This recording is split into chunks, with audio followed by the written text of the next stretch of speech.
yesterday was my favorite holiday ever, Election Day. Same. It's hard once, you've been kind of in it and been a campaign person and like election news junkie, it's like hard to give that one up. So even if I don't, if I'm not on a team, it's just, I feel like I wake up every morning on Election Day feeling like it's just a happy day. Morning again in America, some might say. Some might say. Okay, All right. so I'm curious. Do you ever read your Apple News? Do you get news from there? I don't subscribe, but I do sometimes see what is it throwing my way. Yeah, I don't subscribe either, but anytime I'm searching for something on my phone, it always pops up. And I love it because it always shows me royal news stories. But I got to thinking, am I the only one? I get those too. Is everyone getting like 3 out of 5 stories is royal news? So I realized, no, we have algorithms, obviously, but it got me wondering what your algorithm shows you versus mine. So yes, 1, 2, 3, we're going to share what our news stories say. And this is kind of vulnerable. I'm a little nervous, to be honest. I know. What does it say about us? All right, what do you got? After GOP losses, Trump urges Republicans to end shutdown, filibuster. My other one was warm weather won't last, bitter cold coming soon to Kansas City. We got Prince William under the radar PDA gestured towards Kate Middleton is his way of encouraging her. And last but not least, Democrats won big in the election. Here's what you missed. So that's interesting. I have The Guardian has only ever published 15 0-star reviews. Here they are. So I guess like Apple News knows that I'm a hater.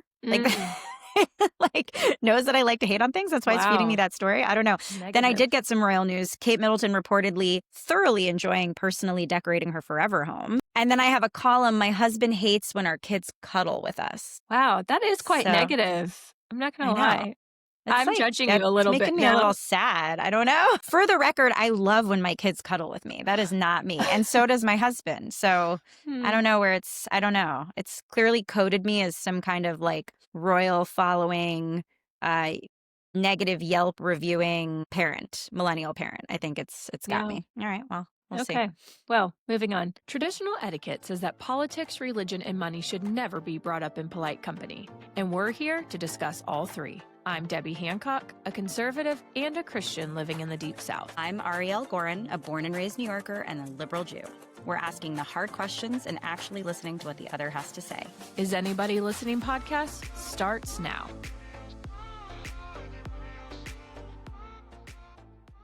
Yeah.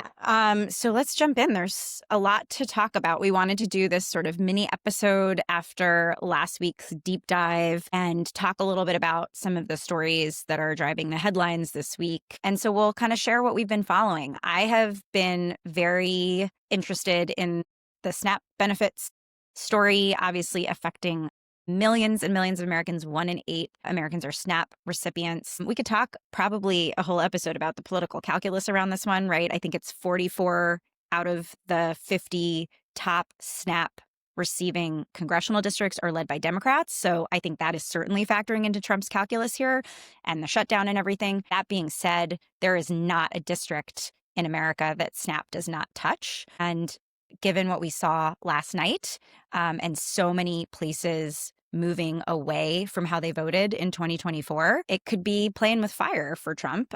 And that's sort of just on the political side, totally above and beyond, the morality of keeping food away from hungry people, right? Which is something that I know we both feel pretty strongly about. So that's one that I'm following. And then the other one that has been on my mind is this Tylenol Kenvue sale to Kimberly Clark. And oh man, does that get the conspiracy theorist in me like spinning? What? Like, were they just like intentionally crashing the stock price? Like, who in the Trump administration is close to someone at Kimberly Clark? Like, just a week ago, right? Didn't I send you that article that RFK kind of quietly walked back? Oh, I don't think Tylenol does actually have anything to do with autism, but like nobody really was talking about that walk back. And now lo and behold, the company is being sold. I don't know. I don't like to think of myself as a conspiracy theorist, but this is a weird one. You definitely had a theory before he walked it back. I So, know, right? I said it was going to happen. yeah, we'll keep following this one for sure. All right. What's been on your mind? So, the thing that is on my mind, it's happening right now. The US Supreme Court is hearing oral arguments today on the legality of President Trump's tariffs. We often hear about the pros and cons of the tariffs, and those are certainly interesting, particularly since President Trump's actions on this issue have veered far from conservatives' long held position on free trade. But the question that the court is actually considering is whether the president has a legal authority under the 1977 International Emergency Economic Powers Act to impose his global tariffs without Congress's approval. I thought it was really interesting that the plaintiffs in the case, which is known as Learning Resources Inc. versus Trump, they're actually a group of small businesses. And one of the businesses is a family owned toy manufacturer that estimated the Mm. president's tariffs will increase their costs from 2.4 million to 100 million. This stood out to me since during the election, Donald Trump infamously said that girls don't need $30, they can have 3. And I think that always caught my ear hearing a US president set a quota on material goods. That's alarming enough. But Yep. as the court will hear today, the harm is not limited to the child with less toys. The tariffs pose an existential threat to small businesses who produce those goods. You might get a little glimpse in my remarks there of how I feel on the actual tariffs. But I think regardless of where you stand, the case itself is going to be very interesting. One, because as I mentioned, Republicans are really at odds in this case. It'll Yeah. impact every single American consumer. And also, just because, as many have described, it is going to be one of the most consequential economic cases in decades. And I think the precedent and consequences go far beyond the economic impact. And I think Trump agrees himself because he is calling it a life or death for our country. So we'll have to wait and see what the court says. Sometimes they wait until the spring, but given the weight and impact of this, it could come sooner. So that's something I'll be paying close attention to. And I encourage everyone else to do the same. Another item that caught my eye was the Wall Street Journal's editorial board published a piece this week titled Bust the Filibuster at GOP's Peril. Since the Senate Mm-hmm. has yet to attract 60 votes to reopen the government, President Trump has been calling for a break of the filibuster rule. But as the editorial board argued that while this is frustrating, the filibuster, quote, serves as a check on passing extreme laws with narrow majorities. It also gives the minority party a voice when it controls neither House of Congress nor the White House. It forces compromise. It also reduces the chance of ping-pong effect of passage, repeal, and passage again that leads to economic and legal uncertainty, end quote. So as the journal points out, while the GOP controls all 3 levels for now, that could certainly change in 364 days. So if that happens, it will be hard pressed to put the toothpaste back into the tube, as I like to say, when Democrats take control. So I couldn't agree more with the editorial board on this. If you want to know what the Senate looks like without a filibuster, just look at the notoriously tumultuous House of Representatives. And there are many pieces of legislation that fortunately never become law due to the Senate's more thoughtful and measured approach. But again, setting aside the partisan arguments of what happens when the other party controls Congress, I believe in a time like this when the extremes of either party are tending to control the levers, we really need more safeguards, not less. So that's a really thoughtful piece that I recommend. It's interesting too, right, Deb? Because this is one where I think Trump is really showing his go at it himself outsider status because systematically, one by one, I think so many Republicans have already come out and said that they don't support this. This is a bad idea. Things change in the Senate. You can't do something this extreme and then not expect it to come back to bite you in the butt when you're no longer in power. I think Tom Tillis of North Carolina even went as far to say that he would resign if the Senate abolished the filibuster, which I thought was really interesting. So this is one where, and again, it's one of the things that a lot of sort of the MAGA faithful say they love about him is that he's not beholden to procedure. He doesn't, give deference to sort of these institutionalists in the Senate and in government. But at the same time, the White House ruling as though they are going to be in power forever, even though it's one of the things that scares me the most about them, it is in fact just a sign of their kind of inexperience and short-sightedness. I don't know. We'll see. Yeah. Well, as a Senate staffer, you probably know that senators pride themselves on nothing more than being senators and not U.S. House of Reps. So That might be part of the reason why the Senate is so protective of the filibuster. Yeah, well, it's the understanding that the House and the Senate, they flip who's in power. That's sort of the natural cycle of things, right? And speaking of the natural cycle of things, I think that's actually the perfect segue into our recap of Election Day. I wish she had some kind of like cool like ching ching sound effect because it feels like you're like Election Day, breaking news.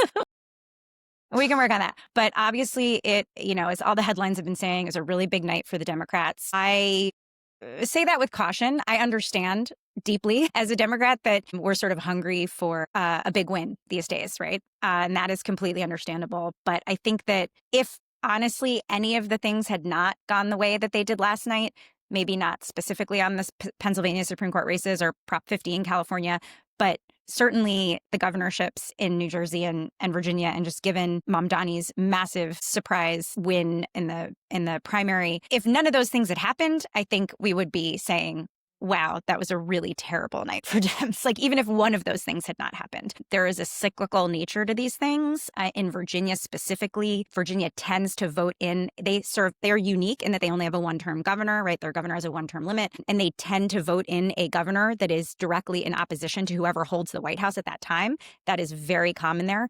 And even beyond that, I think we'd be hard pressed to find a state that has been more affected by the shutdown than Virginia, right? Like, this is real life for everyone there. There's so many government workers there, people who've been furloughed or lost their jobs even early on in this administration. So I think that certainly that election there had very much to do with what's going on in the federal government. But in other places, that's not necessarily what it's about. I do think that there's probably an argument to be made that some of this last minute interference and this, 11th hour Trump endorsement of Cuomo might have affected some voters in New York City, but it was probably likely done by then, especially if you look at where the early vote was. I think that what you saw here was a message of affordability that really resonated with people, and a messenger that people found really refreshing, right? I mean, there's been so much talk about leaders that have just been entrenched and have been there forever and that are bought by big money, and Zoran Mamdani represents something very different there. And I think there's something to be learned by everyone by how disciplined he was on his message,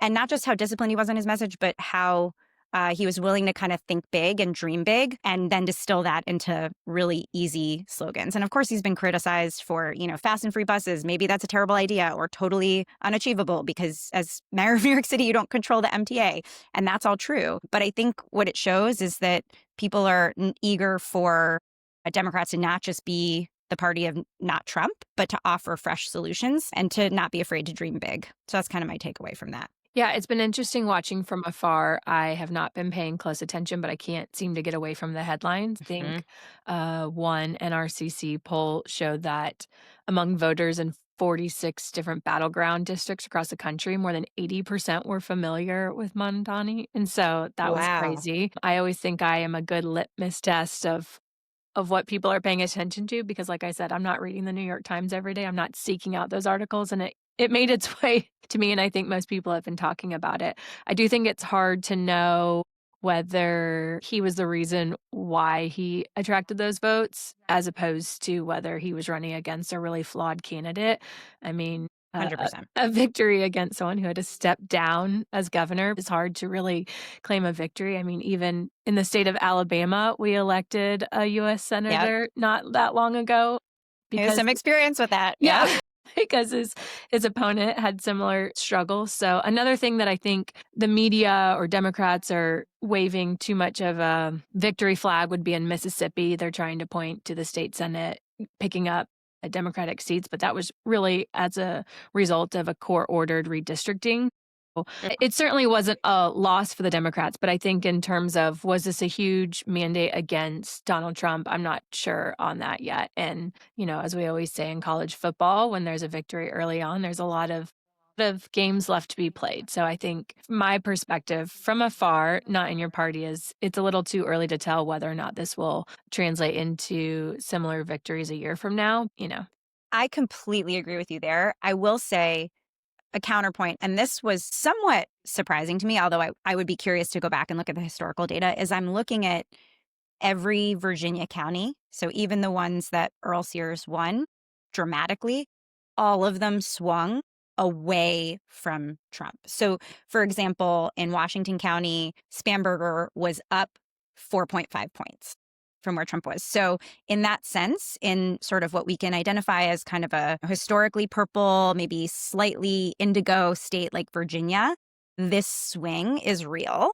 For sure. County by county, will it hold? I agree with you. We don't know yet. And again, that's also just kind of how the last couple elections have been won and lost. People forget that, they like to, a lot of people, and certainly his supporters, like to think that Trump won the last election with a big MAGA mandate. When you parse the county by county data, that's not what it shows, right? It shows that there's a same sort of small number of persuadable voters who want change, and they wanted it in 2020 and they wanted it in 2024 again, just like they wanted it in 2016. So again, we'll have to kind of see what sticks and what doesn't.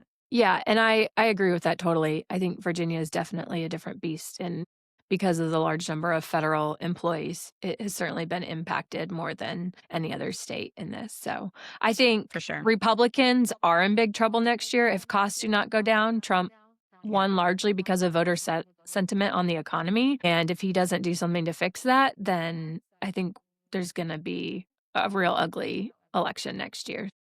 One thing that stood out to me, especially in New York, was just the chaos and the divisiveness. I think, as one of my friends, a different liberal friend in New York said, she finally understands how Republicans felt in 2016.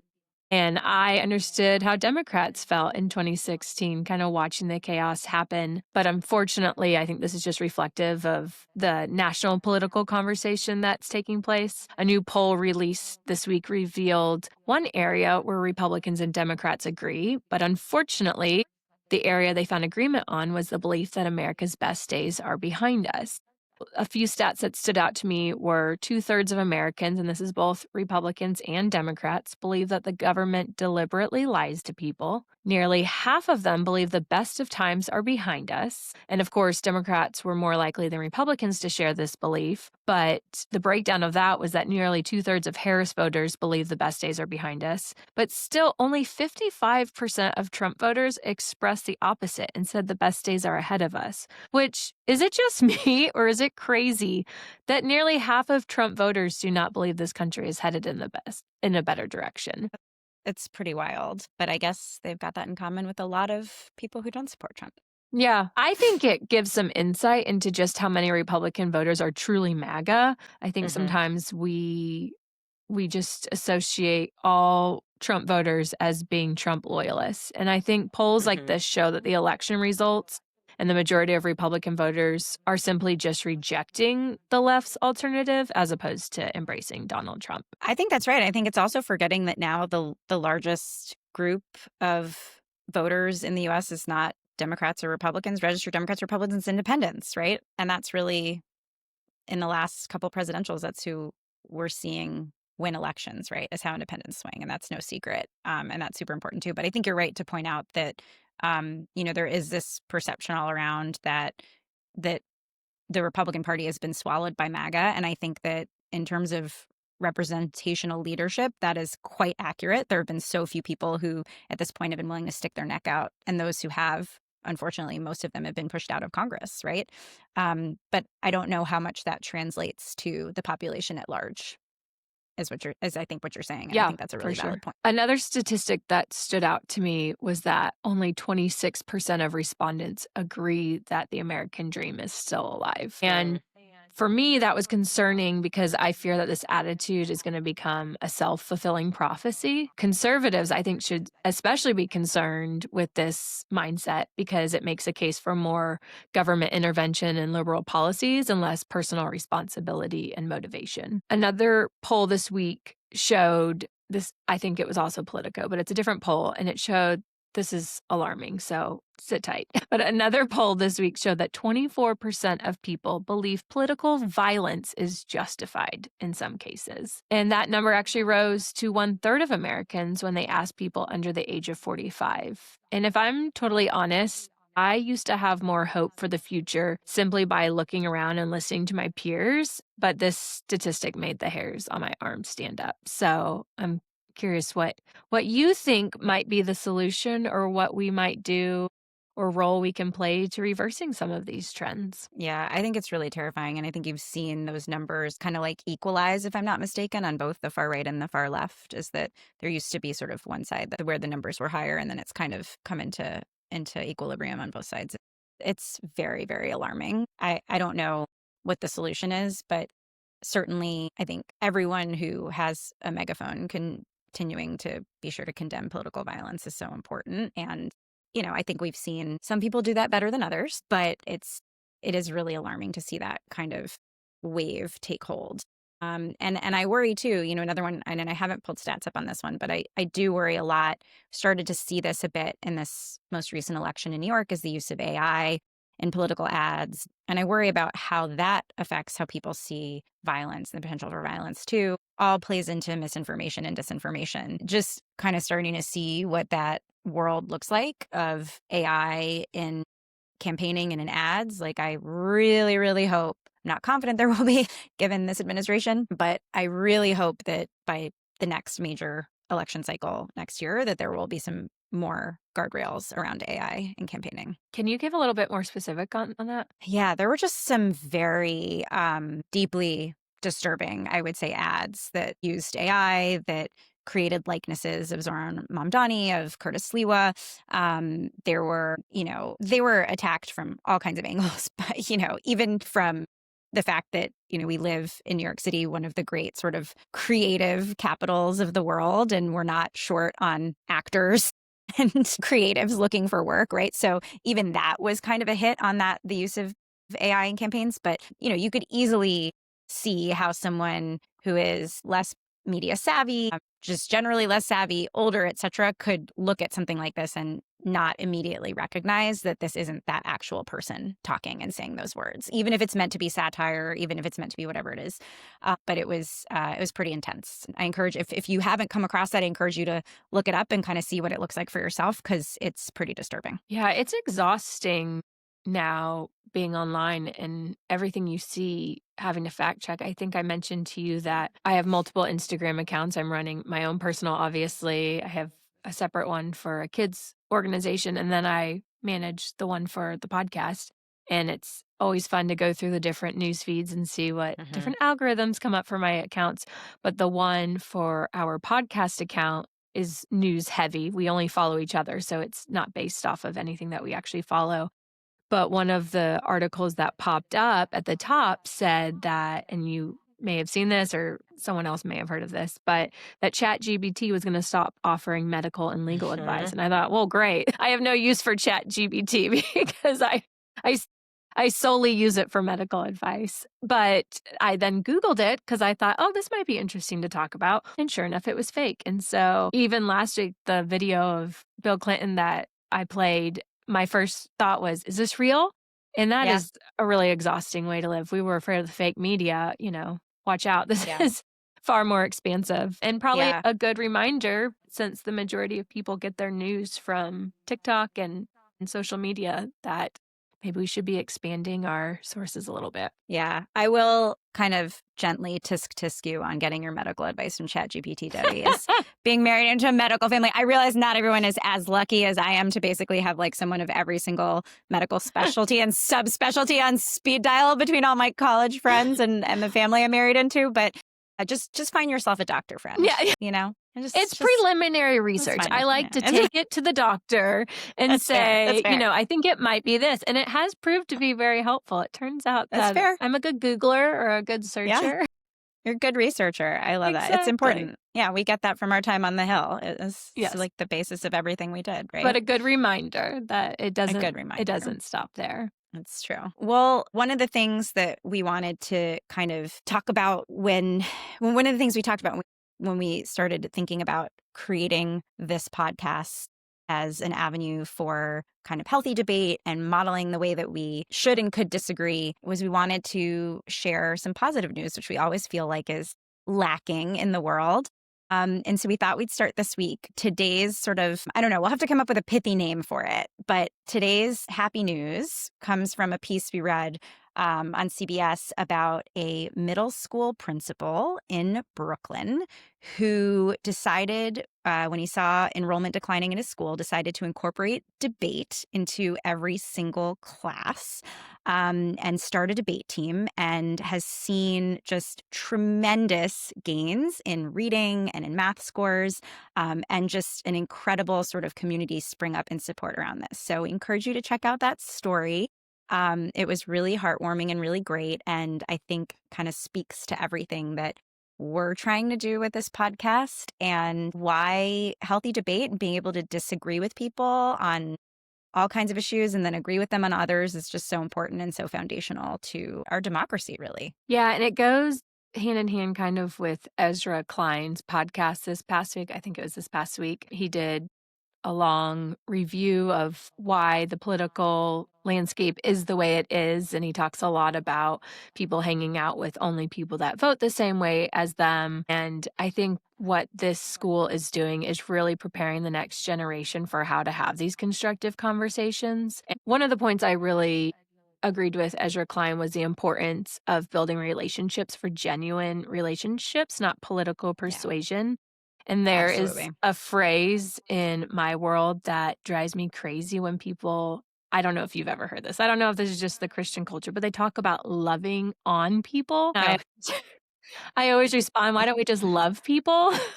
Because it sounds like a project. And so I think a lot of people think the same way about politics. I'm going to have this conversation or this debate so I can persuade the other person to think the way that I do. I think kind of going back to what we were talking about political violence and just the pessimism that people have towards our political process. I think part of that is because they are only surrounding themselves with people that think and vote the way they do. And there's a lot of fear on what the other side is thinking and maybe what their agenda is. And so again, it just kind of goes with why we're here and having these conversations. I will say his article made me giggle a lot because some of the revelations that he had, I thought, well, if you'd just been listening to conservatives all along, you would have figured this out sooner. He talks about the left and the elites snubbing their noses at anyone who doesn't agree with them. yeah, and coming off as too preachy, Yeah. and I thought that, yeah, it brought up some really, really excellent points about that. Is that, people don't want to be talked down to. Who wants to be talked down to? Mm-hmm. And I think that's also, again, to kind of come full circle, was a real takeaway from the Mamdani victory here in New York last night. Yeah, that's interesting, tying that to that. I think it's not just in politics. You see it in Hollywood's culture as well, where everything has become political. I don't care if I watch a show that talks about issues that I don't agree with, but what has started to really irritate me is my favorite show's whole season plots are now about politics. And, I'm watching these shows to kind of escape and enjoy myself. And it's just like turning on the news again. And it's never done in a thoughtful way. It is usually with the kind of negative, we're better than you mindset. I felt that way a little bit about Hocus Pocus too. Did you see that movie, Debbie? Oh, I was thinking of the morning show where it is just exclusively a political plot now. So Hocus Pocus 2, they, in the storyline, literally went back in time to sort of like rewrite the witches as being misunderstood, and, kind of went back to the Salem witch trials and this idea that women were too powerful and they were hung because they were unmarried or whatever, which may absolutely be true. But like, it wasn't fun anymore. Yeah. Like, we didn't have to. Part of why Hocus Pocus worked was because they were ridiculous characters. They were witches who were trying to prey on children and drink their blood to stay young and beautiful forever. And like, that was funny. Yeah. And like, that they went back and tried to like do this kind of feminist rewrite on it. I was actually like, no, this is really too far, dumb. even for This you. is dumb. Too far for me. I know, even for me, Debbie, even for me. I was like, no, Yeah. I'm not here for it. Well, I'm glad we can agree on that. We touched on it all, I think. Election day, Halloween, positive news, news of the day. I think our work here is done. Hocus Pocus. Hocus Pocus. Yeah. Okay. Until next time. Until next time.